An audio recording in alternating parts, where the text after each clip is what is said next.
नमस्कार, India TV पर आपका स्वागत है। मैं हूं आपके साथ पवन नारा। यूपी में एक मुसलमान लड़के की हत्या पर जबरदस्त हंगामा मचा हुआ है। मुस्लिम लड़के की गलती बस इतनी थी कि वो योगी का समर्थक था, बीजेपी को वोट दिया था और योगी सरकार बनाने का जश्न मना रहा था। लेकिन उसके ही समुदाय के लोगों ने उस मुस्लिम लड़के, जिसका नाम बाबर था, रास नहीं आया। बदले में बाबर को लाठी डंडों से पीट पीट कर मार डाला गया। यह विभत्स और सोचने को मजबूर कर देने वाली घटना यूपी के कुशीनगर की है। परिवार का कहना है कि यह हत्या सिर्फ इसलिए हुई क्योंकि बाबर कुशीनगर में बीजेपी विधायक पंचानन पाठक के लिए प्रचार कर रहा था और लोगों से वोट मांग रहा था।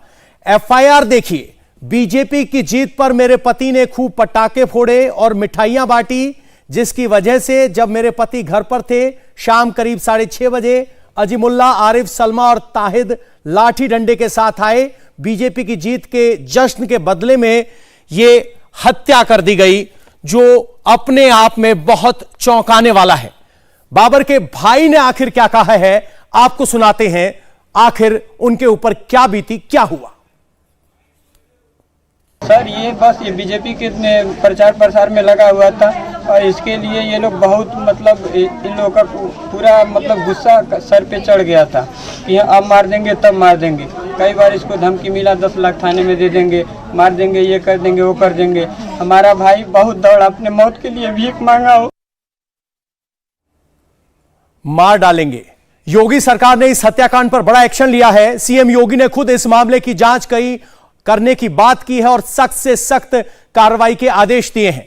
लापरवाही के आरोप में कुशीनगर के रामकोला थाना प्रभारी दुर्गेश सिंह को लाइन हाजिर कर दिया गया है।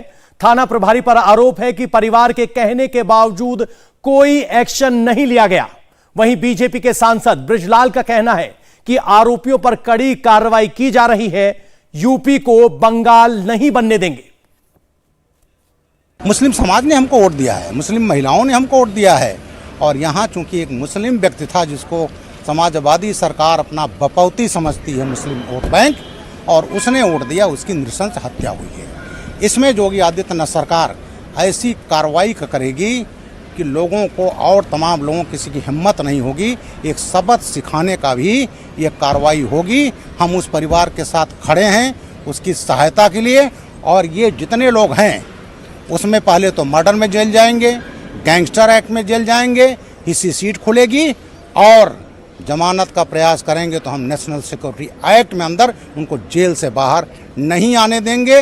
हम उत्तर प्रदेश को कभी भी पश्चिम बंगाल नहीं बनने देंगे। लेकिन बाबर की हत्या पर सबसे चौंकाने वाला बयान समाजवादी पार्टी का है। समाजवादी पार्टी के सांसद शफीकुर रहमान बर्क बाबर की हत्या को सही ठहरा रहे हैं। आपको भरोसा नहीं हुआ ना? हम आपको दोबारा दोहराकर बता दें कि उन्होंने इस हत्या को सही ठहरा दिया है। शफीकुर रहमान बर्क क्या कह रहे हैं, आप सुनिए। नहीं, उस मुस्लिम युवक ने बीजेपी की जीत की खुशी में मिठाई बांटी थी, तो उसके अपने रिश्तेदारों ने, जो कि मुस्लिम थे, उसकी हत्या कर दी पीट पीट के। हाँ, तो वो मुसलमान नहीं चाहते कि बीजेपी को सपोर्ट किया जाए। नहीं, लेकिन वोट तो आपका अधिकार है, किसी को दे सकते हो। अगर मुस्लिम बीजेपी को वोट नहीं दे सकता, और अगर देगा तो क्या उसको मार दिया जाएगा? वो किसी भी पार्टी को दे सकता है, लेकिन ये वोट दिल की आवाज का नाम है। इसलिए मुसलमानों के साथ नाइंसाफी हो रही है बीजेपी में। उसने तो अपने दिल की आवाज सुन के बीजेपी को वोट दिया और बीजेपी की जीत की खुशी में मिठाई बांट रहा था, तो उसकी हत्या कर दी जाएगी। तो ये वो लोग जाने, उनके घर वाले जाने उन्होंने किस बुनियाद पर उसको ऐसा किया। उनके लोगों का कहना है कि चूंकि वो बीजेपी की जीत की खुशी में मिठाई बांट रहा था, मुस्लिम था, इसलिए उसके रिश्तेदारों ने उसकी हत्या कर दी। तो वो गलत कर रहा था। अच्छा, वो गलत कर रहा था। तो कह रहे हैं कि वोट दिल की आवाज है, लेकिन ये दिल की आवाज बीजेपी के लिए नहीं निकल सकती। राकेश त्रिपाठी, प्रवक्ता बीजेपी, हमारे साथ हैं। मुफ्ती मंजूर जियाई मुस्लिम स्कॉलर हैं, फिरोज बख्त अहमद मुस्लिम स्कॉलर और मौलाना साजिद रशीदी हमारे साथ हैं। सबसे पहला सवाल राकेश जी, बीजेपी के एक समर्थक की लिंचिंग हो गई, कैसी कानून व्यवस्था है कि आप अपने मुस्लिम समर्थकों को नहीं बचा पा रहे हैं? देखिए, बहुत दुखद घटना है, दुर्भाग्यपूर्ण घटना है और बहुत आक्रोश उत्पन्न करने वाली घटना है। ये वास्तविकता में जो विपक्ष ने लंबे समय तक जो नफरत का बीज बो रखा था ना भारतीय जनता पार्टी के खिलाफ, आज ये उसी की परिणति है कि कोई मुसलमान अगर भारतीय जनता पार्टी के पक्ष में खड़ा हो जाएगा तो ये बाकी लोगों को बर्दाश्त नहीं होगा। और मुझे आज बहुत आश्चर्य हो रहा है, आप शफीकुर रहमान बर्क साहब की जब भाषा सुना रहे हैं तो सच्चाई यह है कि ये हत्या के लिए केवल हत्यारे दोषी नहीं है, ये सपा बसपा कांग्रेस के ये तमाम वो नेता भी दोषी हैं जो बाबरी के पक्ष में खड़े हो जाते हैं। वो बाबर जिसने भगवान श्री राम का मंदिर तोड़ने का काम किया, उस बर्बर बाबर के पक्ष में, बाबरी मस्जिद के पक्ष में खड़े हो जाते हैं। लेकिन वो बाबर जो बाबा साहब भीमराव अंबेडकर के संविधान के तहत दिए गए अपने अधिकार के तहत अगर भारतीय जनता पार्टी को वोट करता है या उसके समर्थन करने का काम करता है तो उसके हत्यारों के साथ खड़े होते हैं, बाबर की हत्या पर चुप्पी साधने का काम करते हैं। और मैं आज उनसे भी सवाल पूछ रहा हूं कि आज अखलाक की हत्या पर, पहलू खान की हत्या पर वॉशिंगटन पोस्ट और न्यूयॉर्क टाइम्स की तमाम प्रतियां लेकर के, इंटरनेशनल मीडिया की खबरें लेकर के, लहरा करके, मोमबत्ती लेकर के जुलूस निकालने लगते थे, आज बाबर की हत्या पर क्यों चुप है? क्योंकि मारने वाले लोग भी उसी कौम के हैं। जरा कल्पना करिए कि योगी आदित्यनाथ जी की सरकार के शपथ लेने के बाद अगर यह हत्या कहीं किसी दूसरी बिरादरी या कौम के लोगों ने कर दी होती तो आज कैसा कहर बरप गया होता। सच्चाई यह है कि हर हत्या के मसले को भी सेलेक्टिव तरीके से जो लोग देखते हैं ना, वो लोग सब इस हत्या के दोषी माने जाएंगे। उन लोगों ने वातावरण इस तरह का खराब किया है, समाज में नफरत किस तरह के बीज बोए हैं, समाज को विघटन करने के लिए मजबूर करने का काम किया है, इन सारे लोगों को दोषी माना जाना चाहिए। लेकिन मैं इस बात को पूरी जिम्मेदारी के साथ कह रहा हूं, उत्तर प्रदेश में इस तरह की घटना को हम बर्दाश्त नहीं करेंगे। जो भी इसके लिए आरोपी हैं, उन आरोपियों पर बहुत कठोरता से कार्रवाई होगी। उनको केवल जेल की सलाखों के पीछे नहीं भेजा जाएगा, उनको याद दिलाया जाएगा कि योगी आदित्यनाथ जी का बाबा का जो बुलडोजर है ना, जिसको उत्तर प्रदेश की जनता ने पसंद किया है, वो बुलडोजर अभी भी पूरी मुस्तैदी के साथ तैनात है। जो हत्यारे हैं उन हत्यारों पर पूरी कठोरता से कार्रवाई होगी। रशीदी साहब, समाजवादी पार्टी के सांसद कह रहे हैं कि बीजेपी को वोट देकर गलत किया, क्या मुसलमान बीजेपी को वोट नहीं दे सकता? नहीं, देखिए, मैं शफीकुर रहमान बर्क का तर्जुमान तो हूं नहीं कि जो शफीकुर रहमान बर्क कहेंगे मैं उसको सही या गलत ठहराऊंगा। बात यह है कि जो लिंचिंग हुई है वो गलत हुई है, इसमें कोई दो राय नहीं है। और अगर इस माना कर हुई है कि साहब बीजेपी को वोट दिया है तो और भी गलत हुई है। लेकिन अभी राकेश त्रिपाठी जी एक बड़ा झूठ बोल गए और इनको पता भी नहीं चला कि मैंने क्या झूठ बोल दिया। ये कह रहे हैं कि बाबर ने मंदिर तोड़कर मस्जिद बनाई थी, हालांकि सुप्रीम कोर्ट ने इसको नकार दिया है कि हमने ऐसा कुछ भी नहीं मिला हमें कि मंदिर तोड़कर मस्जिद बनी हो। ये सुप्रीम कोर्ट के जजमेंट में है। इन लोगों को ये पता नहीं, जब ये टीवी पर बैठते हैं इनको क्या बाबर की भक्ति करने लगे, मुस्लिम फोबिया। इस बाबर पर पीड़ा नहीं है मेरे भाई, वो बाबर का नाम लेते ही देखिए कैसे पीड़ा झलकने लगी। मैं तो बोला नहीं जब आप बोले। नहीं, वो मुगल आक्रांता बाबर, उसके वंशज अपने आप को कहलाने में बड़ा गर्व होता है। इस बाबर के लिए दिल नहीं धड़का है। भाई साहब, सभ्यता सीखो। ये डिबेट है, आप मेरे साथ हाथापाई नहीं कर रहे हैं। रशीदी साहब बोलिए, सभ्यता तो सीखी है, वो सुन रहे हैं। सभ्यता तो सीखी है, सभ्यता सीखी, आप सभ्यता ना सिखाओ। मैं आवाज नहीं दबाओगे। ये मुगल आक्रांता बाबर के साथ खड़े हो जाने वाले, बाबरी के पक्ष में खड़े हो जाने वाले इस बाबर को आज अपना नहीं मान पा रहे। देखिए, इस आदमी ने बाबर का नाम 50 दफा ले लिया, जबकि मैं एक दफा भी नहीं ले रहा हूं। तो बताइए बाबर को मानने वाले कौन लोग हैं, ये या हम? मैं तो बाबर का नाम भी नहीं ले रहा हूं और ये आदमी 50 दफा नाम ले चुका। सर, इस बाबर, मौजूदा बाबर का दर्द दिखता है कि नहीं बीजेपी का समर्थक होने की वजह से उसकी हत्या कर दी गई? बिल्कुल सही। मैंने कहा ना कि मैं गलत ठहरा रहा हूं सत्या को, उस सत्या को मैं गलत ठहरा रहा हूं। लेकिन बाबर कहां से आ गया बीच में, और बाबरी मस्जिद कहां से आ गई बीच में, और बाबर ने मंदिर कब बनवा दिया वहां, मंदिर तोड़कर कब मस्जिद बनवा दी? बाबर ने तो मस्जिद भी नहीं बनवाई, वो मस्जिद तो बाबर के एक शासक ने बनवाई थी और मंदिर तोड़कर नहीं बनी। सुप्रीम कोर्ट ने इसका प्रमाण दे दिया। तो इन लोगों को टीवी पर बैठकर एक फोबिया हो जाता है, इस्लामोफोबिया जिसको कहते हैं, और ये क्या बोल जाते हैं कुछ इनको पता नहीं है। मेरा मानना यह है, उनसे शायद हमारा संपर्क टूट गया है। हमारे साथ फिरोज बख्त अहमद साहब हैं। जी, आप बात पूरी कीजिए सर। जी, मैं कह रहा हूं कि इनको इस्लामी फोबिया है और कुछ भी नहीं है। जब लगातार मुस्लिम बच्चों की हत्या हो रही थी तो यही राकेश त्रिपाठी चुप बैठे हुए थे। इन्होंने एक बार भी ये नहीं कहा कि लिंचिंग गलत है। अरे भाई, लिंचिंग किसी की भी हो, कोई भी करे, वो गलत है। उसको हिंदू मुस्लिम के आधार पर गलत या सही नहीं ठहराना चाहिए, बल्कि इस आधार पर ठहराना चाहिए कि एक इंसान की हत्या हो रही है, एक इंसान की हत्या गलत है, वो कोई भी करे या किसी की भी हो। यहाँ सिर्फ बीजेपी का चेहरा देखकर, बीजेपी का नाम देखकर, बीजेपी वाला देखकर या राष्ट्रवादी अपने आप को जबरदस्ती घोषित करके, वो सारी चीजें यहाँ इस देश में आजकल हो रही हैं। और नफरत, ये कह रहे हैं कि नफरत विपक्ष ने फैलाई है। अरे मेरे भाई, 2014 के बाद में जो नफरत आप लोगों ने फैलाई है वो पिछले 65 सालों में नहीं फैलाई गई। 2014 से लेकर 8 सालों में आपने अभी द कश्मीर फाइल शुरू की है। आप देखिए ना, एक भी आदमी को आपने भेजा क्या कश्मीर? एक भी पंडित कश्मीर नहीं गया, लेकिन नफरत फैलाने का काम कश्मीर करोगे फाइल्स आप। पे भी बात करेंगे। मेरा सवाल सिर्फ इतना है कि अगर आदमी मुसलमान को मुसलमान मार दे तो वो इंसान है, लेकिन अगर मुस्लिम किसी और धर्म के हाथों मारा जाए तो उसकी पहली पहचान मुस्लिम है। आज आप उसको इंसान की बात करें तो हर मामले में इंसान होना चाहिए ना, फिर वो हिंदू और मुसलमान क्यों? मैंने कभी नहीं कहा पवन नारा, मैंने कभी नहीं कहा। मैंने कहा कि इंसान है मरने वाला, और मारने वाला हैवान है, चाहे वो हिंदू है या मुसलमान है, वो हैवान है मारने वाला। आप धर्म के आधार पर किसी को इंसान या इंसानियत नहीं दे सकते। आप कैसे कह सकते हैं कि अगर हिंदू है तो इंसान है, मुसलमान है तो इंसान है? इंसान इंसान है। इस देश का हर नागरिक इंसान है, और इंसान को मारना ये किसी भी धर्म में जायज नहीं है। इंसान को मारना किसी भी धर्म में जायज नहीं, लेकिन वोट अपने मर्जी से दे सकता है कि नहीं? या मुसलमान का परम धर्म है बीजेपी का विरोध करना? बिल्कुल नहीं। मैंने पहले ही अपनी बात की इसी से शुरुआत की है कि ये इससे भी दुखद है कि अगर बीजेपी के नाम पर वोट देने वाले को मारा जाए, ये इससे भी दुखद है। मैंने कहा है पहले ही, अगर कोई बीजेपी को वोट देता है तो दीजिए। और मैं तो बल्कि देखे, मैं आपके चैनल के माध्यम से ऐलान करता हूं आज, शायद राकेश त्रिपाठी को इस बात की खुशी हो ना हो, मैं कहना चाहता हूं कि तमाम मुसलमानों को बीजेपी से वोट देना चाहिए। क्या कहेंगे राकेश त्रिपाठी? क्या स्वीकार करेंगे मुसलमानों को? राकेश त्रिपाठी जी आपको चुनौती दे रहे हैं, कह रहे हैं कि अगर सारे मुसलमान आपको वोट देंगे तो आप स्वीकार नहीं कर पाएंगे।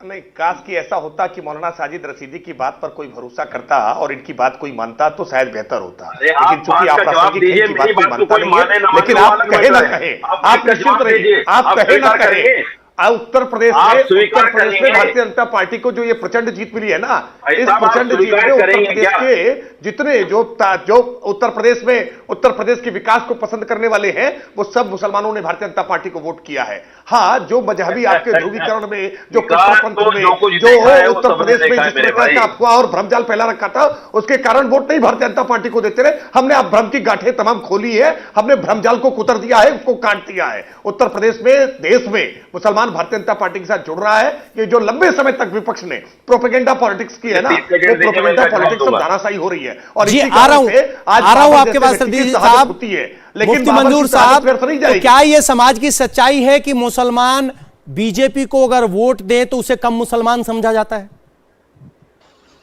हाँ पवन साहब, भाई, आप मुझे सुन पा रहे हैं? बहुत सुन पा रहा हूं पवन साहब, बहुत हाँ, शुक्रिया।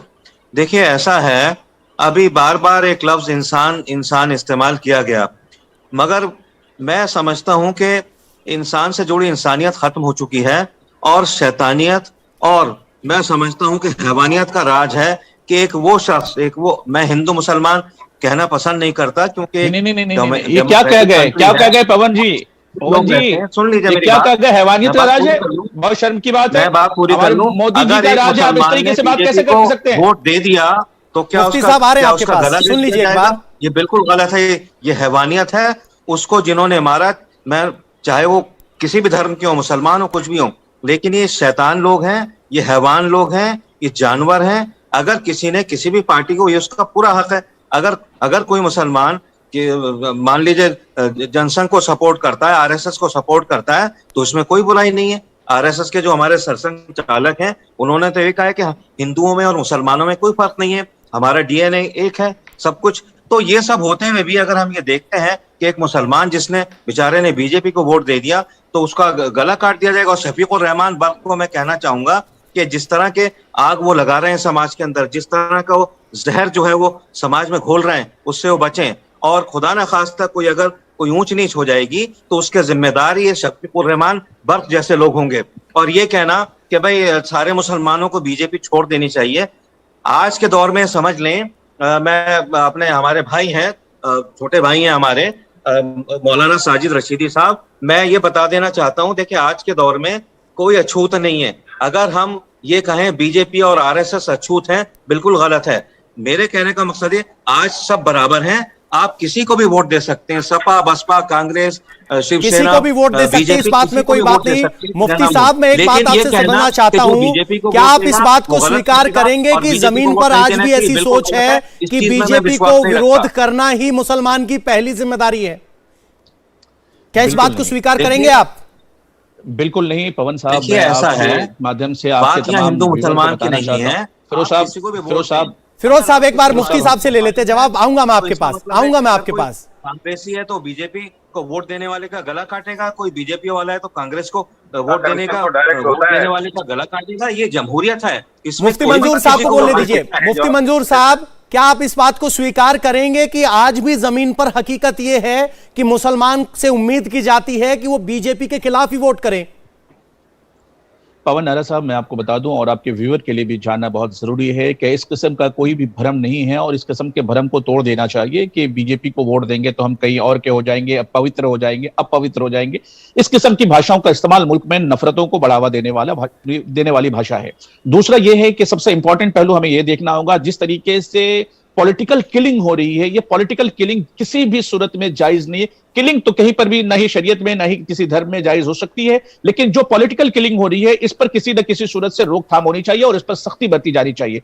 क्योंकि अगर कोई बीजेपी का मानने वाला है, कोई कांग्रेस का मानने वाला है, कांग्रेस के वाले बीजेपी को मानने लगे और नाम मुसलमानों का लिया जाए, नाम बदनाम इस्लाम को किया जाए, इस तरीके की कोई भी हैवानियत वाली कोई भी काम हो हैवानियत वाला, तो इस तमाम कामों को खंडन हम सभी उलमा भी करते हैं और तमाम दानिश्वर करेंगे और अहले दिल तो जरूर करेंगे। जिसके सीने में दिल रहता है वो जरूर इस बात का खंडन करेगा। और पूरे हिंदुस्तान को यह बताना चाहता हूं कि उन बच्चों और बच्चियों के साथ, उन बच्चे के साथ जिसका मर्डर हुआ है, उनके साथ पूरा हिंदुस्तान खड़ा है, पूरा उत्तर प्रदेश खड़ा है। और यह बात बावर हो जाना चाहिए कि इस तरीके की किलिंग जहां भी होगी उसके ऊपर सख्त कार्रवाई होगी। मैं योगी आदित्यनाथ जी से साहब, आप बहुत अच्छी बात कह रहे हैं। मेरा सवाल यह है कि वोट पर कौम का अधिकार की है, खुद जिस शख्स की वोट है उसका अधिकार। उसके बाद मैं आपसे अगला सवाल पूछूंगा।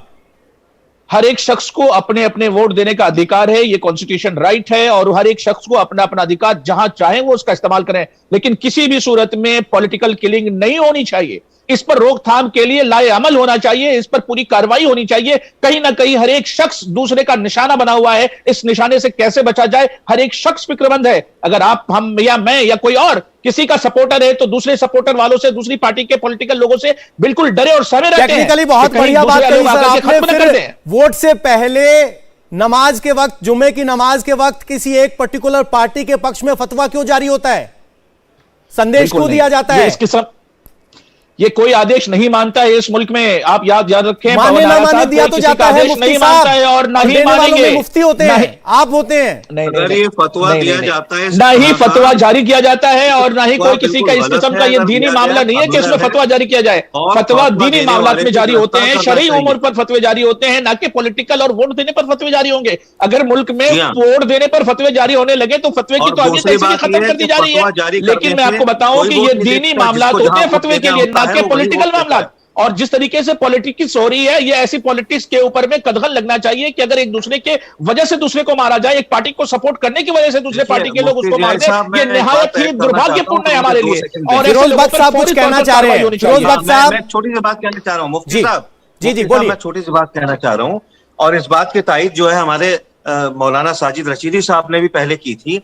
देखिए, जहां तक मुसलमानों का ताल्लुक है, वो उनको इस तरह से भड़का दिया गया है बीजेपी के खिलाफ, आरएसएस के खिलाफ, यानी ये समझिए उनसे इस तरह से उनका माहौल बना दिया गया है कांग्रेस जैसी पार्टियों ने कि मुसलमान 55-60 साल तक कांग्रेस को इस तरीके से वोट देता चला है कि जैसे हदीस में लिखा हो या अल्लाह मियां ने कह दिया हो कि मुसलमानों कांग्रेस को वोट दो। उन्होंने कांग्रेस को वोट दे के देख लिया है। अब मैं समझता हूँ आज की तारीख में कोई भी अछूत नहीं है, और खास तौर से बीजेपी और आरएसएस को जिस तरीके से पिछले 55-60 साल तक कांग्रेस और the so called secular parties ने अछूत बना के रखा, टूट गया है। ये भ्रम टूट चुका है। उत्तर प्रदेश में ये भ्रम तोड़ दिया है। अगर मुसलमान बच्चे मारे जा रहे हैं और मुसलमान बच्चे बीजेपी को वोट देने और मिठाइयां तकसीम करने की वजह मारे जा रहे हैं, तो इसका मतलब है कि ये मुल्क के अंदर में ये जो भ्रम था कांग्रेसियों का, ये भ्रम था जो समाजवादियों का, ये भ्रम था जो दूसरी पार्टियों का, ये सारा भ्रम टूट चुका है। ऐसे किसी भ्रम के अंदर में मुसलमान नहीं आने वाला और नहीं इस पार में फंसने वाला है। सर, ऐसे इस भ्रम की सूरत हाल से हम हकीकत लोगों ये को- भी है कि 83% मुसलमानों ने समाजवादी पार्टी को वोट किया, सिर्फ 9% ये मुसलमानों political- ने बीजेपी को वोट दिया।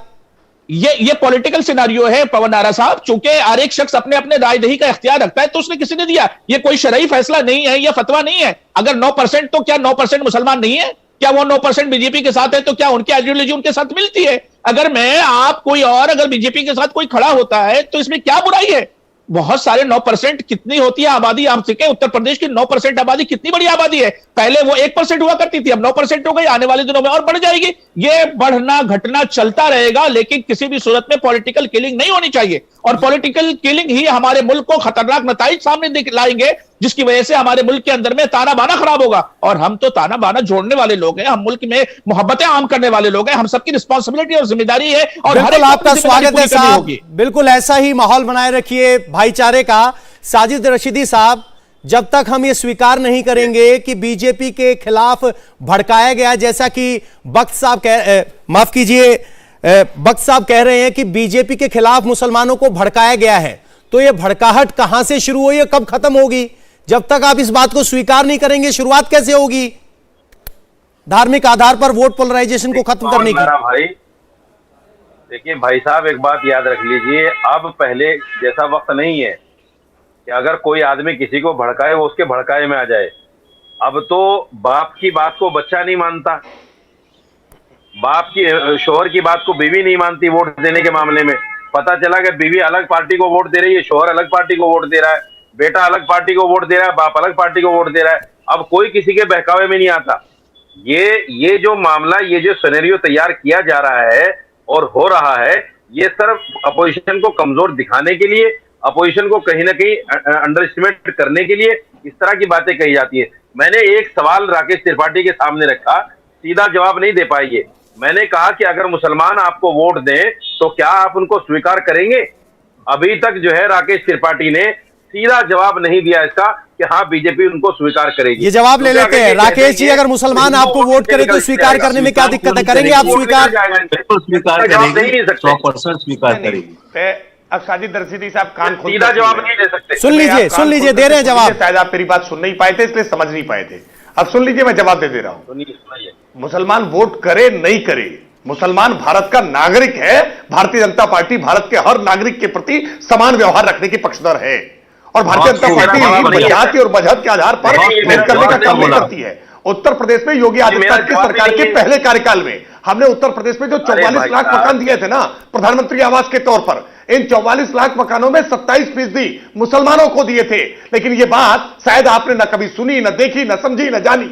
इसलिए आप भारतीय जनता पार्टी के खिलाफ विरोध का झंडा बुलंद करके रखिए, लेकिन आपकी बात कोई सुनने वाला नहीं है। और मैं इस बात को कह रहा हूं, आप जैसे लोग जो जहरीले बयान देते रहे, भाजपा के खिलाफ भड़काते रहे, मायावती जी कहती रही कि सारे मुसलमानों को एकजुट हो जाओ और भारतीय जनता पार्टी को हराने के लिए बसपा को वोट करो। ये बयान मजबूर करता है।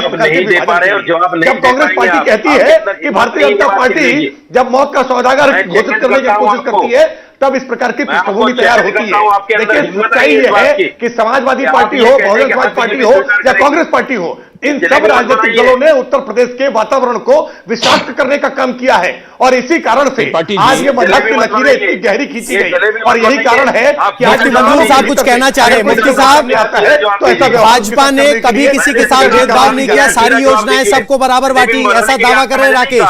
आप जलेबी मत देखिए पवन भाई, अगर ये दावा है तो यकीनन उसकी दलील भी वो देंगे, और वहां के मुसलमानों ने इस चीज को माना भी है। अगर माना है तो 9% लोगों ने वोट भी दिया है। लेकिन मैं इस बारे पे बाज़ाब्ता तौर पे पूछना चाहता हूं कि क्या बाबर के इन फैमिली के जिम्मेदारों को, उनके बच्चों को, उनकी वाइफ को सरकारी नौकरी कब मिल जाएगी? उनके घर वालों को अच्छी तरीके से उनकी व्यवस्था कब कर दी जाएगी? और उस मजलूम के साथ में इंसाफ कैसे होगा? उस बारे में बात करें तो ज्यादा मुनासिब होगा, क्योंकि वक्त संवेदना का है, वक्त उसके साथ एजाज के, उसके साथ उसके दिलजोई करने का उनके घर वालों के साथ में, क्योंकि वो बच्चा इस दुनिया से जा चुका है जिसने आपका सपोर्ट किया, आपके सपोर्ट में खड़े होते। ऐसे लोगों के लिए आपने कार्यक्रम क्या बनाया है? आने वाले दिनों में उनके बच्चों को, उनके फैमिली को क्या मिलने वाला है? इंपॉर्टेंट पहलू ये है। लेकिन बात यह है कि हम सियासत करें इसी चीज पर। सियासत करने से ज्यादा जरूरी है कि उनको उनका हक पहुंचाया जाए, उनके घर वालों को उनके हकूक दिए जाए, और वो लोग जितने भी उत्तर प्रदेश के अंदर में मारे गए हैं मॉब लिंचिंग में या हिंदुस्तान में मारे गए, उन सबके लिए एक ऐसा ही कानून बने जिसकी वजह से उनके तमाम घर वालों को नौकरी मिल सके, उनके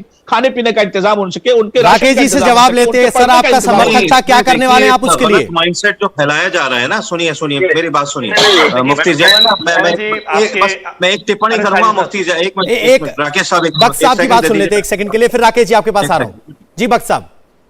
हाँ राकेश जी 1 सेकंड मुझे दे दीजिए।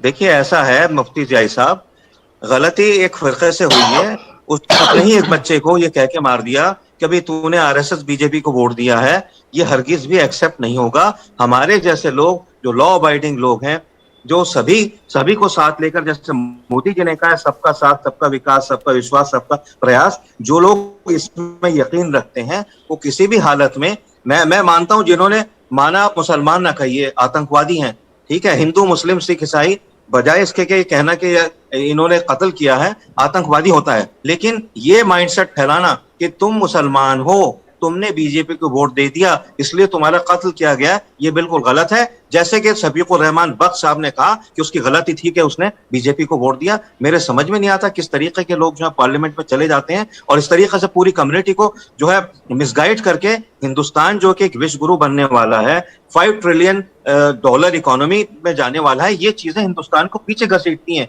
इनसे बचना चाहिए।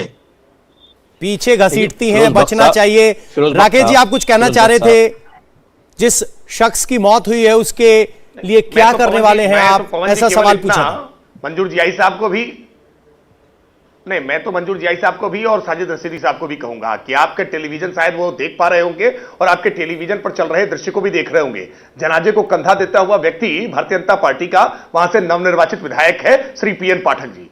हम अपने कार्यकर्ताओं के साथ कंधे से कंधा मिलाकर के लड़ेंगे।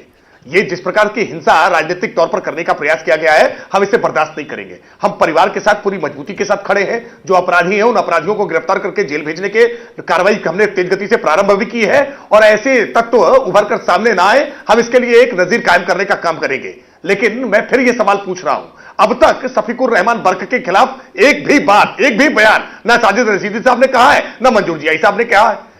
ये सेलेक्टिव तरीका होता है। आप इस प्रकार के रहमान बर्क जैसे लोग जो जायज ठहराने की कोशिश कर रहे हैं, रशीदी साहब कुछ कहना चाह रहे हैं, शायद वो मान रहे हैं गलत है। सुनिए जी रशीदी साहब। त्रिपाठी साहब मैंने अपनी बात की शुरुआत इसी बात से की थी कि मैं उनका प्रवक्ता नहीं हूं, उन्होंने जो कहा वो जाने। दूसरी बात मैं आपसे ये कहना चाहता हूं कि जिन लोगों ने वो जाने नहीं, उसकी निंदा करिए। दीजिए, अरे वो जाने नहीं, उसकी निंदा करिए। हत्यारों के साथ खड़े हैं, वो गलत किया है, हत्या को जायज ठहरा रहे हैं। मैं निंदा करता हूं, निंदा कर रहे हैं सर, वो निंदा करता हूं, उन्होंने गलत कहा है, चलिए मैं निंदा करता हूं। दूसरी बात, जिन लोगों ने इसका कत्ल किया है बच्चे का, उनको सजा दीजिए और इस बच्चे को 1 करोड़ रुपया दीजिए, इसको माली मदद दीजिए, इसके घर वालों को ऐलान कीजिए आप टीवी पर बैठकर कि हाँ हम इसको 1 करोड़ रुपया देंगे।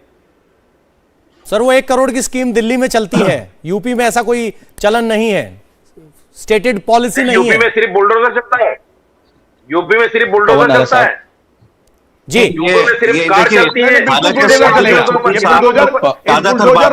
बड़े बड़े माफियाओं के हौसले पस्त किए हैं, बड़े बड़े माफियाओं के हौसले पस्त किए हैं कि भाई उसको अब खैर जान का तो कोई मंजूर साहब नहीं है। मुफ्ती मंजूर साहब, एक बात को लेकर हम सब सहमत हैं कि यह हत्या हुई, गलत हुई, लेकिन क्या आप इस बात की भी मुखालफत करेंगे, विरोध करेंगे कि जिन मुस्लिम धर्मगुरुओं ने बीजेपी को मुसलमान का सबसे बड़ा विरोधी बताने में पूरी जिंदगी लगा दी, क्या वो भी इस हत्या के जिम्मेदार हैं? उनको भी माफी मांगनी चाहिए अपनी कौम से। पवन नारा साहब, बहुत ही जिम्मेदारी भरा आपने सवाल पूछा है और ये पूरा मुल्क इस बात को जानना चाहिए कि किसी भी सूरत में उलमाओं को और उन लोगों को जो कि अपने आप को धर्म गुरु कहते हैं, ऐसे लोगों को ऐसे पॉलिटिकल व्यूज को रखने की बिल्कुल जरूरत नहीं है, ना ही अपनी दरसगाहों से, ना अपनी खानकाहों से, ना अपनी मसाजिद से। लेकिन एक बात मैं बड़े सख्त लफ्जों में कहूंगा, वो लोग जो इन लोगों की बात कर रहे हैं कि उनको जवाब मिलना चाहिए, शफीकुर रहमान बर्क को जवाब मिलना चाहिए, पूरे उत्तर प्रदेश की जनता ने समाजवादी को और शफीकुर रहमान बर्क को और ऐसे तमाम लोगों को जवाब दे दिया है। इसलिए तो योगी जी को लाया है और योगी जी से उम्मीदें लगी हैं और आने वाले दिनों में इन लोगों का सबका भला होगा और पूरे तमाम लोगों का उद्यान होगा, सब आगे बढ़ेंगे, पढ़ेंगे और आगे बढ़ेंगे।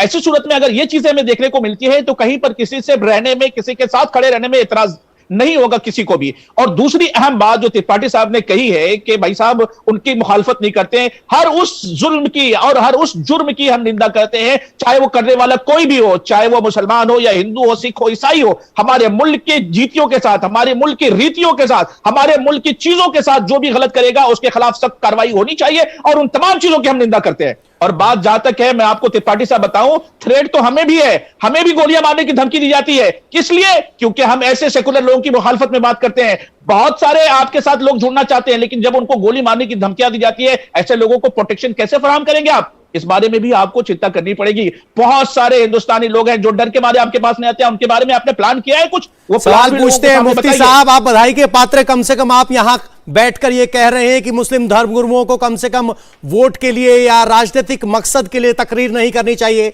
राकेश जी, वो आपसे भरोसा चाहते हैं कि जो मुसलमान बीजेपी के साथ आना चाहते हैं, कैसे उनका डर खत्म करेंगे, कैसे उनको आप गले लगाएंगे? नहीं, मैं बिल्कुल स्पष्ट कर रहा हूं पवन जी, इस आपके इस मंच के माध्यम से पूरी तरह से आश्वस्त कर रहा हूं।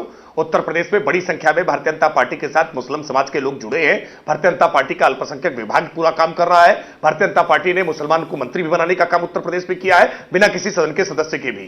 भारतीय जनता पार्टी सुरक्षा की पूरी तरह से गारंटी लेती है और जहां कहीं भी इस प्रकार के कोई हिम्मत जुटाने की कोशिश करेगा, कोई ऐसा दुस्साहस करेगा, वहां उसके साथ बहुत कठोरता से व्यवहार होगा। इन अपराधियों पर बहुत कठोरता से कार्रवाई होगी। गैंगस्टर और रासुका जैसी कार्रवाइयां करने में भी सरकार पीछे नहीं हचकेगी और हम पूरा प्रयास करेंगे कि इस पूरे मामले में स्पीडी ट्रायल करा के अपराधियों को जेल भेज करके उनकी सजा मुकर्रर कराई जाए। और जो बात आप बार बार मुआवजे की कह रहे हैं ना, आप निश्चिंत रहिए, ये मुआवजा राशि भी नहीं, हत्यारों की संपत्तियों को बेच करके ही वसूल करके उनके परिवार को देने का हम निश्चित तौर पर ऐसे प्रावधान करने के प्रयास करेंगे कि इनकी संपत्तियां बेच करके, कुर्क करके, नीलाम करके, बुलडोजर चलवा करके ही वो संपत्तियां बाबर के परिवार को दिलाई जा सके। क्योंकि अपराधी अपराध करे और उसके बाद टैक्सपेयर्स के पैसे से उसको मरहम लगाया जाए, मैं मानता हूं इससे एक कदम आगे बढ़ना चाहिए। अब साजिद रशीदी साहब, शायद इस ऐलान से कुछ नहीं है। साजिद साहब बताइए। राकेश त्रिपाठी, ऐसा कौन सा प्रावधान है कि कत्ल के नाम पर उनकी जायदाद जब्त कर लेंगे आप? ऐसा कौन सा कानून है भाई?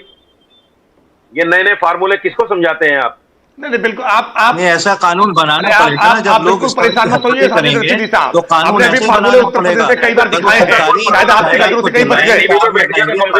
कानूनगरी करेंगे तो कानून जरूरी है। समझ लोग नहीं है, समझदार लोग भी सुनते हैं आपको, ऐसी बात नहीं है। आप सबको ना समझ मत समझो, सबको सर, आप सबने वक्त दिया, आपका बहुत बहुत शुक्रिया। माफी के साथ इस डिबेट को यहीं रोकते हैं। राकेश जी, मुफ्ती साहब, राशिदी साहब, फिरोज अहमद बख्श साहब, आपका बहुत बहुत शुक्रिया, आपने इंडिया टीवी को वक्त दिया।